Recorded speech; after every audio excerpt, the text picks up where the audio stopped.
Selamat berjumpa kembali dalam layanan audio Sahabat Seperjalanan. Hari ini adalah hari Kamis 10 April 2025.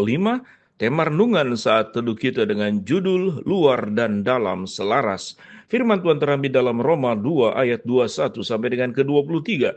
Jadi bagaimanakah engkau mengajar orang lain, tidakkah engkau mengajar dirimu sendiri? Engkau mengajar jangan mencuri, mengapa engkau sendiri mencuri? Engkau berkata jangan berzina, mengapa engkau sendiri berzina? Engkau yang jijik akan segala berhala, mengapa engkau sendiri merampok rumah berhala? Engkau bermegah atas hukum Taurat, mengapa engkau sendiri menghina Allah dan melanggar hukum Taurat itu? Mari kita berdoa. Bapa yang di dalam sorga, biarlah kami menjadi orang-orang yang sungguh jujur, sungguh tulus, sungguh selaras antara luar dan dalam, antara hati dan mulut, dan antara pikiran dan perbuatan. Dalam nama Tuhan Yesus kami berdoa, amin. Shalom sahabat seperjalanan yang dikasihi Tuhan, luar dan dalam itu selaras. Sebuah kritik yang sangat luar biasa dari Paulus kepada orang-orang Yahudi yang menekankan tentang pentingnya hukum Taurat dan kemudian memberikan aturan-aturan itu untuk dilakukan oleh orang Yahudi. Namun aturan yang diajarkan ternyata tidak sama dengan apa yang dilakukan. Itu yang disebut dengan tidak selaras. Kita tahu dengan jelas pentingnya sebuah kehidupan yang selaras antara luar dan dalam, sama antara perkataan, perbuatan, dan hati selaras, antara pikiran dan juga kemudian apa yang ada di dalam hati terungkap keluar, itu semuanya itu harus selaras. Selaras itu kalau di dalam musik namanya itu adalah satu irama. Satu nada dasar yang sama, satu ketukan yang sama, satu tempo yang sama. Kemudian barulah di dalamnya ada syair, di dalamnya kemudian ada yang namanya itu dinamika. Di dalamnya kemudian ada banyak aspek genre musik yang di dalamnya. Tapi harus selaras. Itu berbicara tentang musik. Kebetulan itu adalah bagian pelayanan yang saya concern di dalamnya. Apa yang dimaksud dengan selaras? Itu selaras itu kalau di dalam secara karakter, yaitu hidup yang tulus, hidup yang otentik, hidup yang punya integritas. Orang yang tidak selaras kita boleh kategorikan orang bermuka dua. Orang yang tidak selaras kita bisa kategorikan sebagai ular kemudian lidahnya bercabang dua. Sungguh menakutkan, orang-orang yang hidupnya tidak selaras, sungguh-sungguh membahayakan, tidak hanya membahayakan orang lain, tapi juga membahayakan integritas dirinya sendiri.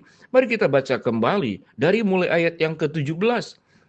Tetapi jika kamu menyebut dirimu orang Yahudi dan bersandar kepada hukum Taurat, bermegah dalam Allah, dan tahu apa kehendaknya, oleh karena diajar dalam hukum Taurat, dapat tahu mana yang baik dan mana yang tidak, dan yakin bahwa engkau adalah penuntun orang buta dan terang bagi mereka yang dalam kegelapan, pendidik orang bodoh dan pengajar orang yang belum dewasa, karena dengan dalam hukum Taurat engkau memiliki kegenapan, segala kepandaian dan kebenaran. Di dalam ayat 17 sampai ke 20, orang ini punya kapasitas pengetahuan yang tinggi, mengetahui banyak hal, kecerdasan yang memang mumpuni.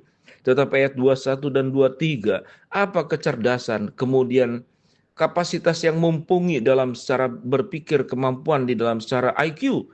Tetapi dalam kehidupan ternyata jauh berbeda. Ayat 21 sampai 23 dikatakan, jadi bagaimana engkau mengajar orang lain? Tidakkah engkau mengajar dirimu sendiri? Engkau yang mengajar jangan mencuri, mengapa engkau sendiri mencuri? Engkau yang berkata jangan berzina, mengapa engkau sendiri berzina? Engkau yang jijik akan segala berhala, mengapa engkau sendiri merampok rumah berhala? Engkau bermegah atas hukum Taurat, mengapa engkau sendiri menghina Allah dan melanggar hukum Taurat itu?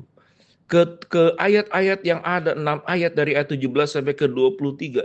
Siogianya ini menjadi gambaran tentang siapa itu orang-orang yang munafik. Siapa itu yang disebut dengan orang-orang bebal, tahu banyak tapi berbuat sedikit, bahkan mungkin tidak berbuat sama sekali. Kita akan sangat terganggu tatkala bertemu dengan tipikal orang-orang seperti demikian.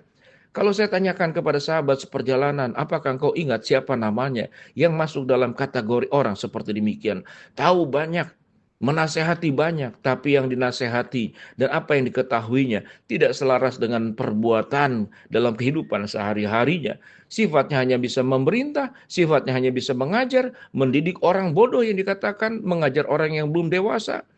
Kemudian orang tersebut memiliki kegenapan, segala kepandaian, tetapi hidupnya ternyata tidak sama seperti demikian. Di dalam bagian pelayanan Tuhan Yesus kita bertemu bagaimana Yesus sangat menghargai justru orang-orang yang sederhana, seperti anak-anak kecil yang ditolak karena dianggap tidak pandai, tidak tahu apa-apa. Tapi firman Tuhan berkata, kalau engkau tidak seperti anak kecil ini, engkau tidak akan masuk ke dalam kerajaan surga. Apa yang dimaknai daripada anak-anak ini? Anak-anak punya kepolosan, punya ketulusan, tidak bisa kemudian bersiasat, berstrategi, tidak punya taktik-taktik licik. Kemudian juga apa yang ada dalam pikirannya, menangis, segera menangis, tidak suka, menunjukkan tidak suka. Kata-katanya cenderung jujur anak-anak. Mungkin ada anak-anak tertentu yang tidak dalam kategori seperti demikian. Tapi mayoritas anak-anak seperti demikian yang kita ketahui.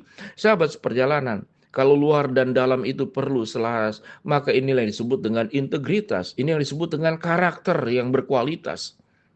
Kita boleh berkata, orang menjadi kaya karena harta, orang menjadi hebat itu karena kedudukan, tapi harta, kedudukan, keterkenalan, popularitas tidak menjamin seseorang punya sebuah integritas antara luar dan dalam itu sama. Kalau kita merasa, dan memang harus merasa dan meyakini, memegang dengan sungguh-sungguh bahwa fakta integritas luar dan dalam itu selaras itu sangat penting.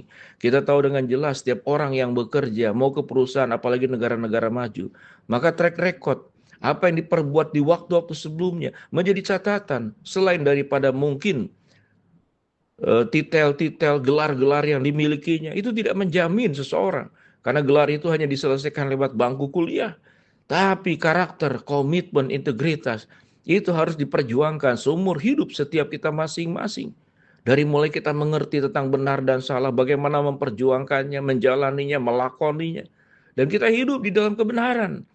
Antara kata-kata yang kita ajarkan, yang kita ucapkan sama dengan kehidupan yang kita lakukan, maka itu disebut dengan luar dan dalam itu selaras. Dan kalau kemudian banyak orang tua yang akan mencari pasangan hidup buat anaknya, apa yang dicari adalah keselarasan antara kata dan perbuatan. Kita mencari pegawai, kita juga punya pegawai yang ingin punya integritas, yang selaras antara kata dan perbuatan.